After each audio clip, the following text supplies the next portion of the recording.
দাদু, বাচ্চা কিভাবে হয়? দাদু, তোমার দাদিমা ভালো জানে এটা। দাদি?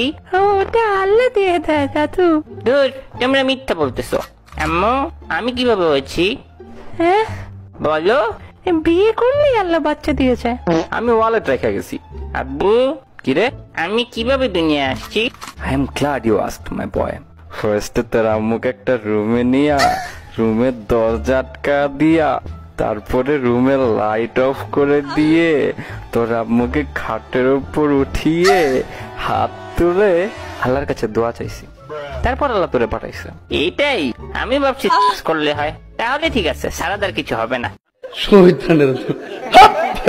তোর বয়সে আমি নারুতো কোন বলতেও লজ্জা পেতাম, আর তুই এখন ইলু ইলু করে ফেলছিস। বন্ধুরে, একটা খুশির খবর আছে আর একটা দুঃখের খবর। কোনটা শুনবি আগে? খুশিটাই বল, দেখি কি এত আনন্দের ব্যাপার। আমার ছেলে আর তোর মেয়ে প্রেম করছে। তাহলে দুঃখের খবরটা কি? ওরা ইলু ইলু করেও ফেলছে। খুব তাড়াতাড়ি তুই নানা হবি আর আমি দাদা হব। তোর নানি খালি ঘর, আমার জন্য দুটোই দুঃখের খবর। আর এখন আমি তোর খবর করে দেব।